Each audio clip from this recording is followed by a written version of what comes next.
Alright, guys, I'm back. I couldn't stay away. What can I say, right? Alright. So, let's proceed. And this chapter, this next one, I really like. It's a little melancholic, which means like sad. Like something that's melancholy. Well, not necessarily sad, but just, yeah, for lack of a better word at the moment, we're going to go with sad. Something that's got a sad tone to it. Melancholy or melancholic. Alright. Oh, little prince. Gradually, this was how I came to understand your sad little life.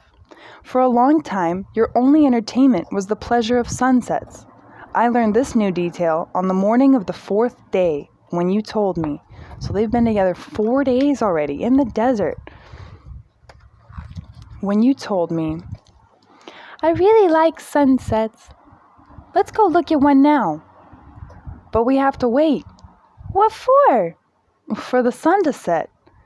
At first you seemed quite surprised, and then you laughed at yourself, and you said to me, I think I'm still at home.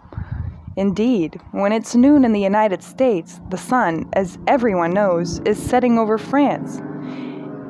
Because when it's noon in the United States, the sun... Okay, where does the sun rise, guys? In the east. Where does it set? In the west. If you could fly to France in 1 minute, you could watch the sunset. Unfortunately, France is much too far. But on your tiny planet, all you had to do was move your chair a few feet, and you would watch the twilight whenever you wanted to.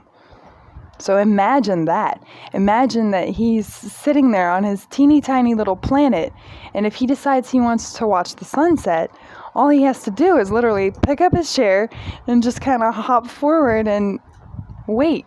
And it's right there, you know, he could watch it over and over.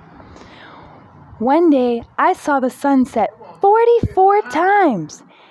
And a little later you added, you know, when you're feeling very sad, sunsets are wonderful.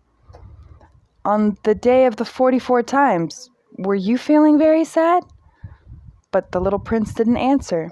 Remember, for some reason, the little prince doesn't always answer questions. When he asks one, he never lets off. But when you ask him one, he might not answer. So here he is. And again, I drew in some stuff because I just do that kind of thing. See? I did like a little moon and a sun. You guys can do whatever you want. You could even cut out construction paper and glue it in there. You know, just make the book alive to you.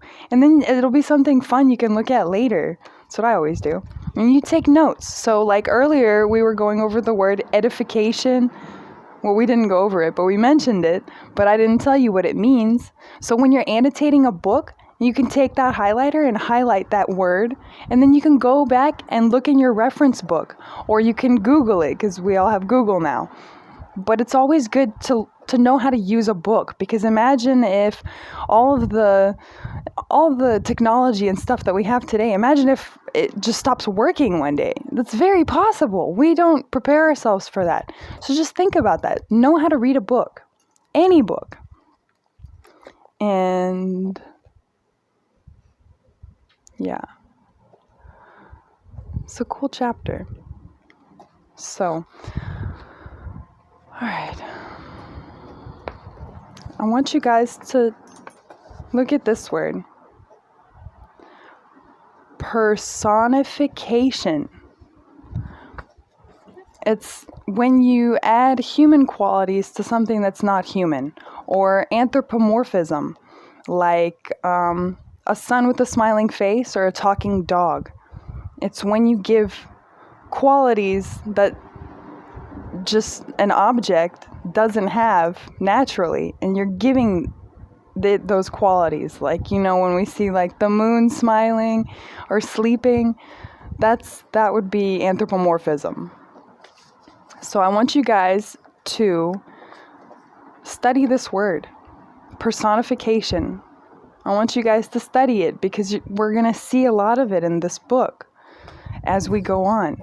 So I'm not going to give you guys report cards and all that because I believe that you guys are responsible for making your own report card.